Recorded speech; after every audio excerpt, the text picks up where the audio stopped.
Welcome to GovCon Unscripted, where we dive into the unfiltered stories and strategies from all around the world of government contracting.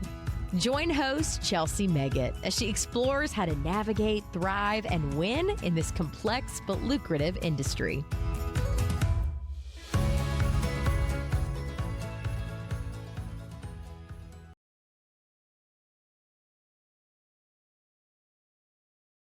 All right. Hey, everyone, and welcome back to GovCon Unscripted. I'm your host, Chelsea Meggett, CEO of Collaborative Compositions.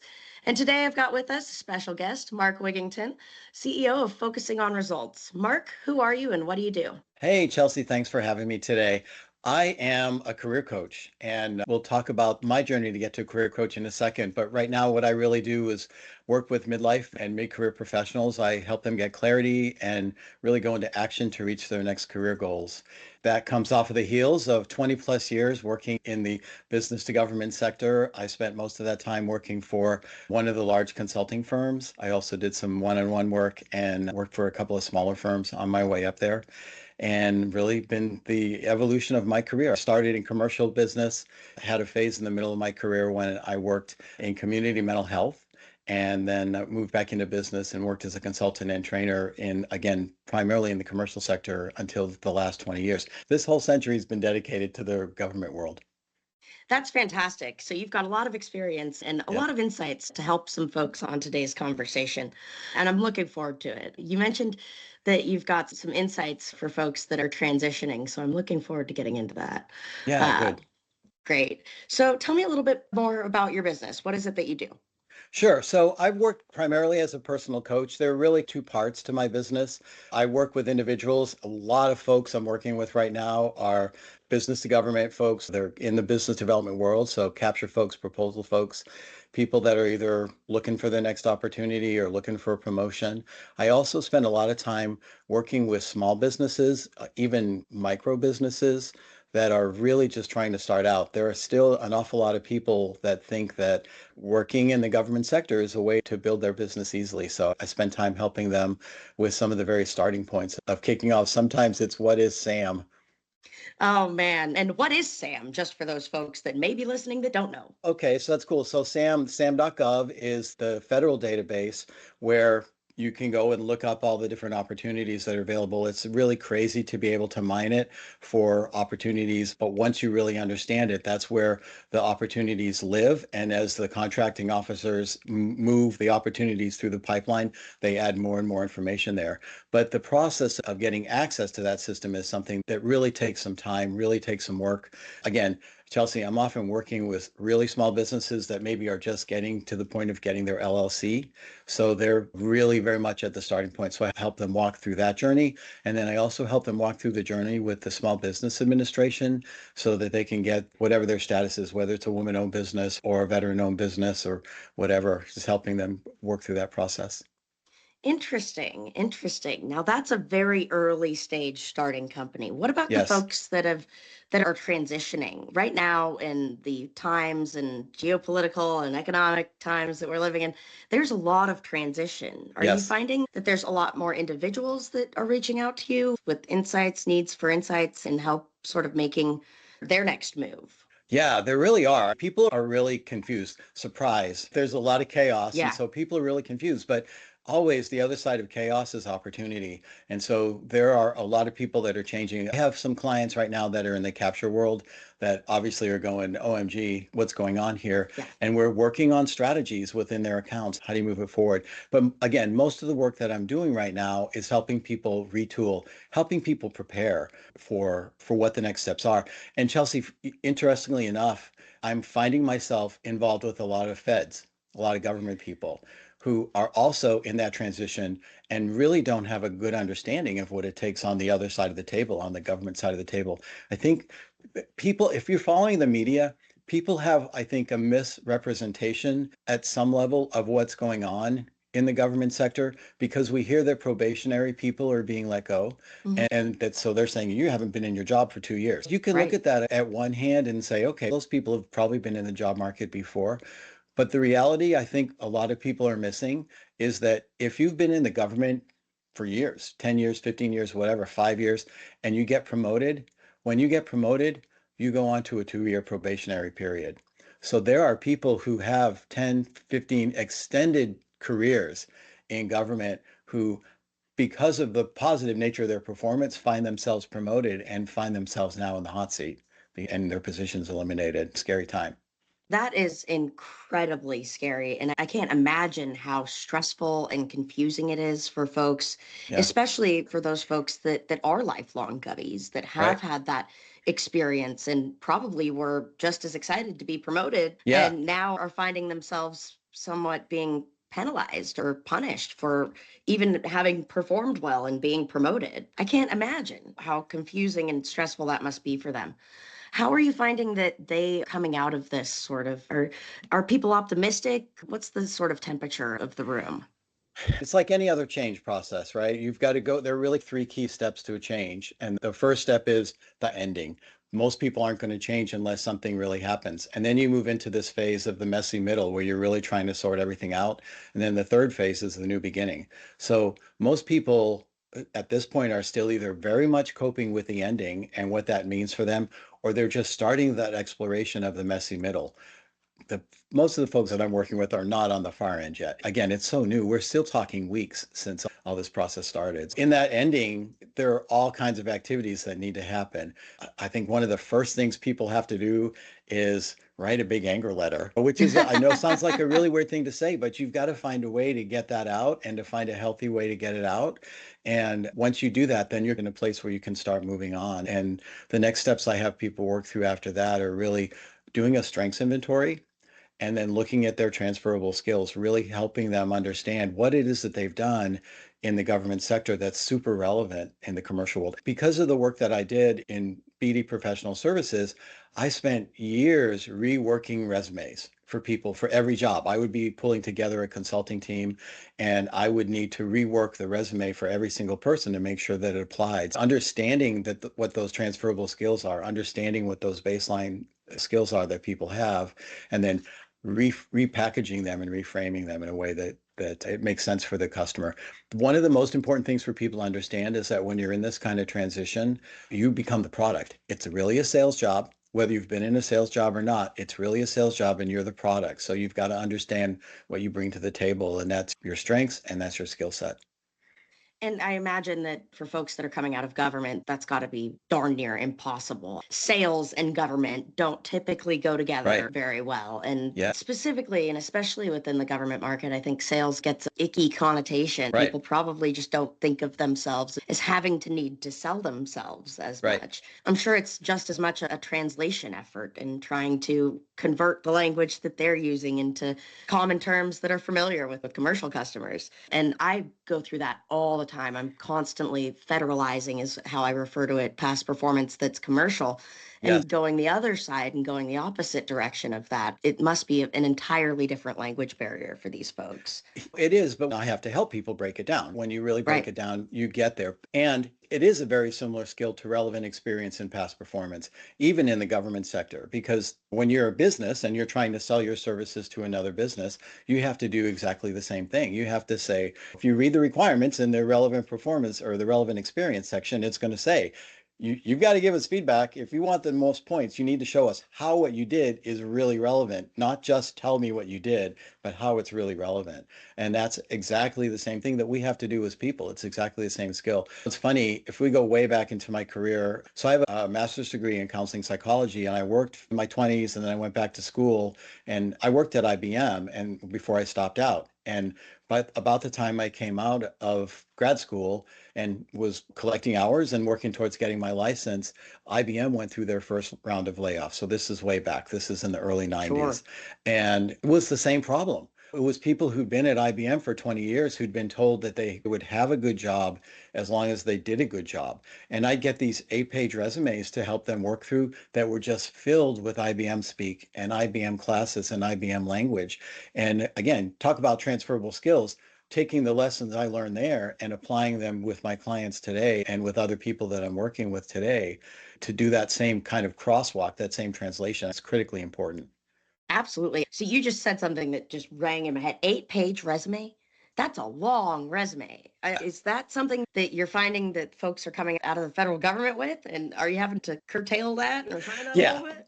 Yeah. So people come out of the federal government with 6, 7, 8 page resumes, and they came out of working with a career coach, whether it's me or somebody else, typically with a 2 page resume, because we've got to be able to boil it down. We're looking at people who haven't really had to deal with the issues of the marketplace. Many people haven't looked for a job since COVID and see all the changes that have happened in the COVID marketplace. One of the first tips that I do to people is I have them fold their first page of their resume in half, look at the top half of that resume, and understand that's what someone's going to read before they make a decision which pile it goes into. So we have to really develop a really strong professional summary with them that helps them really say what they've done recently, not just fluffy words, but real numbers and real measurement. Again, the same kind of things that we have to do in the proposal world, right? It's not just compliance is baseline. Right? Compliance is table stakes to get into the game. And then if you want to get the rest of the points, you have to go beyond that. But compliance is the name of the game, right? One of the biggest vendors in the world, Lockheed, just got eliminated from the Navy fighter program Yeah. because they didn't have a compliant proposal. It wasn't clear and it wasn't differentiated. Oh, So man. same thing's true, right? Same thing's true Yeah. with us. It might be $10 billion to Lockheed and it might be $150,000 a year to us. But the same thing is true. We've got to be able to stand out. Interesting. So it's above the fold that matters. And I Right. think that goes the same with things that you're reading in the media, things that Yep. you've got online. Yes. You're attracted to the first page of Google results. How many people go to Right. the second, right? Yeah. And I think it draws to, and I don't love the idea and how it was necessarily deployed, but there was a recent email, I think, that was encouraging people to get to the point a little bit faster and bring themselves to a little bit more of concisity when it comes to what it is that they do during the week. And of Right. course, I'm talking about the 5 bullet email of what did Right. you do this week? And how are you advising folks on that front? Have you had folks come and say, I don't know how to make this 5 bullets. I've done so much, or I've done so little, or it doesn't look like 5 bullets back? It's a lot more of I haven't done anything. What have I done? I'm part of a team. What are my individual accomplishments? Oh, And interesting. that's the stressor, right? That's the real value. I spent most of my career as a consultant, either as Mhm. an individual consultant or as a team lead, right? Sure. And as an individual consultant, I'm billing hundreds of dollars an hour. As a team Sure. lead, I'm billing tens of thousands of dollars a day, thousands of dollars an hour because I had multiple people. So I learned early that guess what? You're spending that kind of money. They want to know what they're getting and they want to know what they're getting every week. I think for a lot of us who are in business, the 5 bullet email has been something that's been a really valuable asset all along. Now, let's also say that the way it was presented to people is part of the resistance, right? People are like this, Right. who is this person? What is this organization? And why are they asking me questions like this? And again, ending, messy middle, new beginning, right? Yes. So Yes. as we accept the fact that guess what, we need to do this, now how do we leverage it for our own use? And it's really an important tool because it gives you all kinds of key elements. If you wind up staying in a federal job or in a commercial job, whatever, if you wind up staying in a commercial job, then you're beginning to track every week. If you take 10 minutes on a Friday night or 10 minutes on a Sunday night, and just think about what you did last week and what you're going to do in the week in the future, you really get to a place where you are able to identify strengths that you have. You're able to identify patterns. You begin to actually collect talking points. If you're in a position of risk right now and you do this for yourself, you do 5 minute Friday or 5 bullet Friday for yourself, even if you don't have to show anybody, you're going to have real world current accomplishments that you've done that you're going to be able to build into your resume. You're going to be able to build into your LinkedIn profile. You're going to be able to stand out with cover letters, all those elements as you go through the process of whatever your next step is going to be. Really. Now, my thinking on this, and I'm absolutely am a fan of bringing to bear your weekly successes and your weekly accomplishments, but in my mind, I was thinking they have job descriptions, right? And Right. in these job descriptions, and specifically when you're in the federal government, you pretty much stick to what those job descriptions include. There's very little over, above, and beyond, because in some cases you can get punished for that. You can be stepping on toes that people don't really want to have stepped on, and you can get into a position that's you're outside your lane, right? Yeah. And Yeah. so in some of these job descriptions, I get the sense that they're not quite as glamorous and they don't quite highlight the accomplishments that you might make. And people might just, in some cases, feel like paper pushers. Is How are you finding that they're able to pull out those 5 bullet things that have impact? It's such a good question. And I can't tell you how many times I deal with it because it is tough, particularly if you've done your job for a long time. Yeah. We said a minute ago, I'm part of a team. What do I do? I Yeah. go to meetings. Okay, Yeah. let's break down what happened as you prepared for that meeting. What did you do in that meeting? Were you an attendee of the meeting? Did you lead the meeting? Did you facilitate the meeting? Did you have to prepare content for that meeting? Did you have a report? All those different pieces of the job, you break down into the different pieces and you start to see the pattern unfold from there. I have 5 people that work for me and all I did was counsel them on how we're going to survive next week. Okay, Right. what was that like? How did you set the climate? What strengths did you use? Were you compassionate with them? Were you providing real leadership? Were you curious in asking them questions, or were you just pontificating and telling them? So it's really about that. Again, it's work breakdown structure. If we take it back to the proposal world, right? It's work Yes. breakdown structure. And we just go down to the next, we start it at the vague level and we funnel our way down to the real details. And then you start to see the pattern. And that's the thing that's really cool about this. My whole thing is do it for a month, right? Do 4 of them Right. and then look and see what the patterns are. And you're starting to see things unfold. Do it for a quarter and you're going to start to see what really starts to excite you. One of the activities I have people do, and this is something actually I learned working as a proposal consultant and working with relevant experience and past performance, and I transfer it over, right? Transferable skills. I have people look at every job that they've had from their very first job. So for me, my very first job was I had a newspaper route when I was 12. Okay. Every job from there until I left full-time business 50 years later. I went Yeah. through and looked at it. And what was one thing I learned? What did I like about it? And what didn't I like about it? And a pattern started to emerge. It became really obvious what I think my strengths were. And I did this, the first time I did this was in my late 30s when I was really actually looking to come into what it was going to be my next step, or I guess my early 40s, move into the federal sector.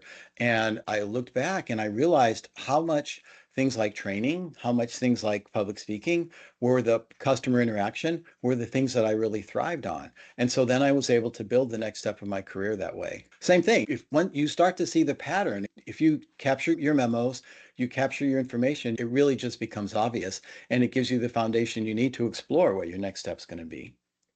I love that's taking something that most people would probably say this is a pain in my rear and it might not be the most positive thing for my career, and turning that into a positive that they can really leverage in their next step and in taking their next step. So I absolutely appreciate that perspective.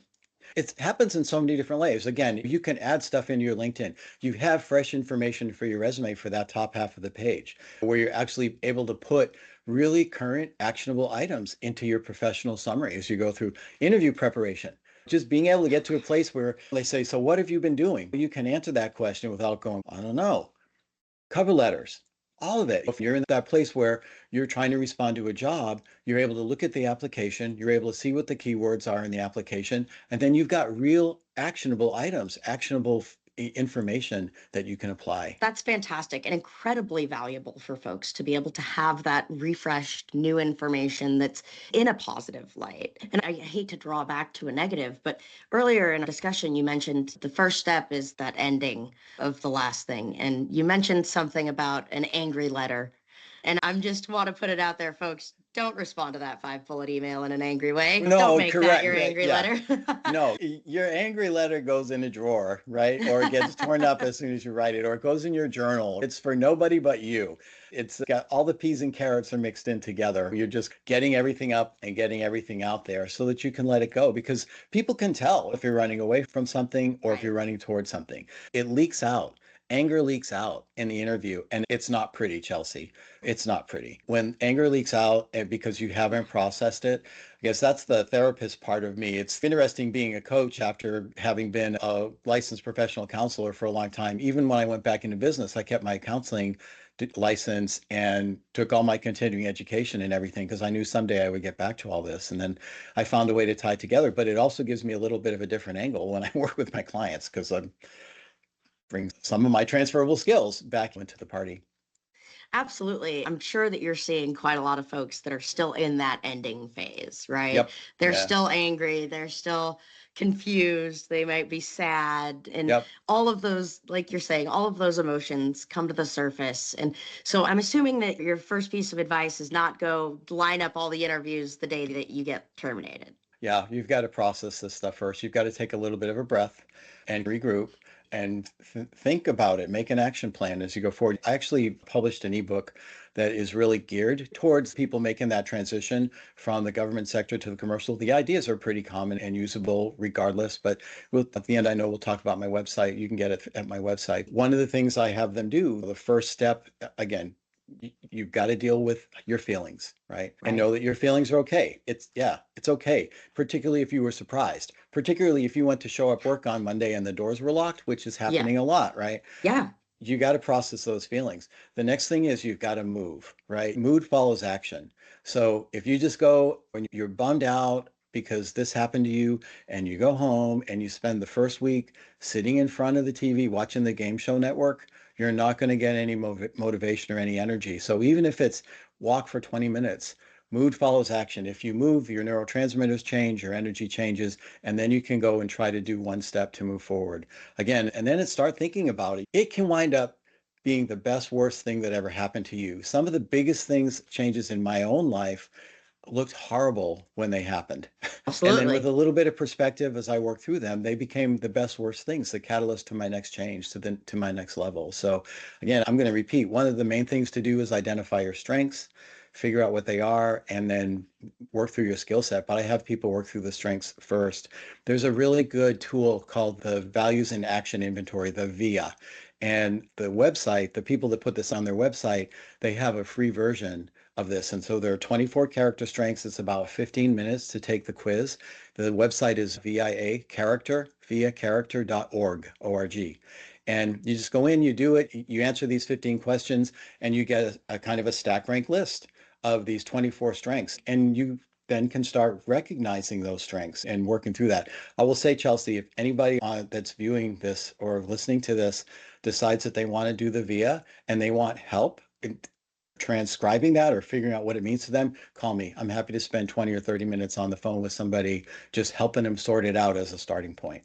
But okay, so you go through the VIA, you go through the strengths thing, and then it's finding out this, it's doing that skills inventory and finding a way to start the skills inventory. And those two things together, they're your inventory, right? You're a product and they're your inventory. They're your features and benefits, and they're what you're going to be able to communicate to somebody else that needs that. That's a fantastic resource. I personally have not heard of that. I probably will go take that after we get off of this call to figure out what all of my strengths are. And I'm sure that there's plenty of folks out there that really don't have just in the back of their head their list of key strengths and capabilities sort of fresh in their brain. Right. You're going through your life. The last thing you're Right. worried about, you're using them on autopilot. You're going Right. through your life. You're dealing with your kid's soccer tournament, right? You're dealing Right. with your choir practice on Wednesday night. You're dealing with your job. You're dealing with, you have to get groceries and have to get dinner and all the different things. You're not taking the time to really focus. And that's one of the great gifts that comes out of transition is taking that time to really focus on yourself and really identify what's important. It sounds like that this time of absolute chaos and turmoil, and some would call it's a crisis in a lot of folks' lives. And one of the things that I think I've heard pretty consistently throughout this is no good crisis should go to waste. Absolutely. And leveraging this to your benefit as opposed to taking it as all doom and gloom sounds like probably the best thing that people can do for themselves. That's absolutely fantastic. How are you helping folks in that sort of new beginning stage?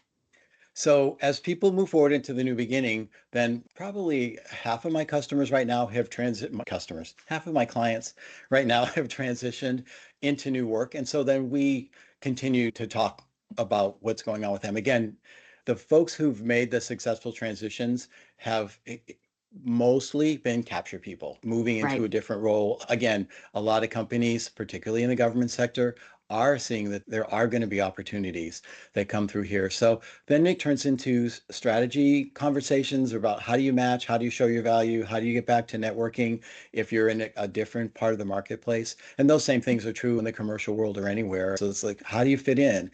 And so that's the next part of the new beginning. Once you've made the transition and you've started the job, you've started the new role or started your business. Again, so many entrepreneurs, they decide to take this step and they've started their new business. It's okay, how do you get here? How do you differentiate yourself? How do you stand out? How do you let the market know? So those are the kind of things that mostly we talk about in the new beginning, because again, so much of my work is tied to career.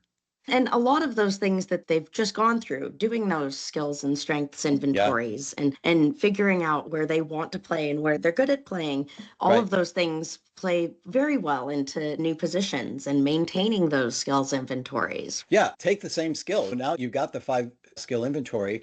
Now it's about doing the same thing in the new job because again, you might be on probation. You might be there for 60 or 90 days, or maybe you negotiated one of the strategies that people. So one of the other major changes that's happened in the last year is that the salaries that people were able to get a year ago are significantly higher than the salaries that people are able to get today. Ah, And 20%, mm, 30%. oh, And so you're talking tens of thousands of dollars yeah, difference. And as I work with clients through the negotiation, one of the things that we'll negotiate will be a 60-day review or a 90-day review. The company usually says, well, you're an at-will employee. We can let you go for any reason for 90 right. days. And so we turn that around and say, okay, we're both feeling each other out. I'm making a commitment to come to you. It's lower than the salary that maybe that we discussed. I'm happy to do that. I'd like to arrange a 90-day review as well, where we talk about salary adjustment. Sometimes people want it to be vacation, Sure. whatever the adjustment is that's relevant to them. And so 5 bullets, again, you've got to be able to build your information as you go through so you have the ammunition for that. And not only are you clarifying your career goal or dealing with the job transition, but once you're in the job, then it's about helping them understand the value as you're coming up to speed. Wow. It sounds like you've figured out a way to turn this entire cluster, let's say, for some of these federal employees into a shining nugget of success and gold that they can take throughout the industry, throughout commercial and probably other government positions. Yeah, that's the key, right? The key is to take the lessons learned. Nothing is a waste if you take the lessons learned from it. Again, best worst thing, right? If you can understand what you've learned and understand that maybe there's a level of freedom in it that you didn't have before, and even a new understanding. So Chelsea, back to that IBM thing 30 years Yeah, ago. So I was 33, 34, and sure. I was sitting across from people who were probably younger than I am now. They were probably Hmm. in their early 50s or late 40s, and they were devastated. They were devastated by the Oh, yeah. fact that they had thought that I do a good job, I have a good job. That's how it is with Yep. the government. My Very wife, much so. while I was gallivanting around and working as a consultant and traveling, there was a period in my work life, a 15-year period when I had 20 different jobs. Okay. Wow. And it was because I would do multiple things at the same time and all that, but there wasn't a lot of stability. She was a state employee, right? She stayed nice and steady through this. She was able to retire in her 50s with her full retirement package because she had Wow. 25 years in the state government. That's Yeah. what people were expecting at IBM, and that's what people are expecting in the federal space. And all of a sudden it's ripped away. So Yeah. when I was a kid, when I was in my early 30s and I was sitting across the table from these people who were telling me this, I vowed that I would always take control and manage my own career. And it was years. The finishing part of my career, I ended in one place and I spent 15 years, 17 years in one place at the end of my career. But I journeyed all through that initial phase. And even in the end, I always maintained responsibility for my career growth and my career advancement. That's one of the things that comes out of this kind of shock is understanding that that you have to take care of you. Chelsea, you went out and started your own business, right? Yeah. You know that. You rely on yourself. I do the same thing. What we're learning now is that there's no guarantees and that we have to have that power and that control. And you really have to figure out ways that in cases of disaster or destitution, you really have to find out ways that you can empower yourself and bring yourself up. And that's not always easy. So No. I'm glad that they've got folks that they can reach out to like you to help them navigate this and help them find their strengths and find a little bit more confidence in their job search and in their career search and Right. finding what they're going to do next. That's an invaluable skill and resource set that you have. And just know, Chelsea, and for your audience, y'all know that there is virtually no coach that will not help somebody for free, that will not help somebody for pro bono hours, that will not be willing to spend 30 minutes on the telephone with you or do a resume review or whatever to get you started or work on a sliding scale. So don't be afraid to reach out. If there's somebody that you think can help you, don't be afraid to reach out because we're all seeing it. Yes. And, Same and here. we've all been there. Yes, absolutely. So know that it's okay. You're not alone. Know that it's okay. Yeah. And no one here, and including me, myself, our business, we're not here to put anybody out of business. We're not here to put anybody out of pocket. And in these times, I think both commonly realize that folks need folks like us more than ever. Right. And so how can people get a hold of you then if they want to reach out, if they're inspired? So a couple of things. So first off, my website is Focusing on Results, www.focusingonresults.com. And I pretty much hang out in LinkedIn, and you can find me either as Mark Wigginton. I'm probably the only Mark Wigginton that's connected to Chelsea Meggett, so that's one way. And Focusing on Results is also my handle on LinkedIn. So either way, and I'm happy to help. And I will also post in LinkedIn today that viacharacter.org website, just so if somebody is on the call and wants to learn more about it, they can find that. Fantastic. And we'll put that in the show notes as well for everybody to get access to. Tell us just a little bit more about your ebook really quick. Yeah, so my ebook is really focused on helping people who've been in that government sector make the transition. So there are 5 key points that are things that might be new, talking about COVID, talking about some of the changes that have happened in the post-COVID environment. And each of those has a couple of action items underneath it. And then there's 10 questions at the end that you can go through that are the inventory that will help you begin to build your strengths, begin to build your skills set, and really get to understand what the most important things are as you make this transition. And again, that's a free resource at my website or on my LinkedIn profile. That's fantastic. This has been an incredibly valuable call. And I can't believe that folks, if they haven't heard of you, I really hope they all hear of you now. This is the time that they need skills like yours and the time that they need some guidance in the stuff that you're providing. So thanks so much for joining me today. We'll definitely have to have you back on the show after some of this stuff in the federal world settles out and we see what all's come from it. Very cool. I'd love to do that.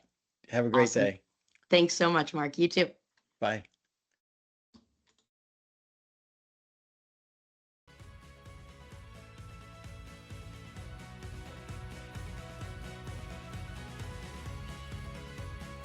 Thanks for listening to this episode of GovCon Unscripted with your host, Chelsea Meggett. Do you have a GovCon story or need guidance in government contracting? Connect with Chelsea on LinkedIn to be a guest on the show or to enhance your business strategy. Don't forget, your network is your net worth. If you liked what you heard, don't forget to subscribe, leave a review, and share this episode with your growing GovCon community.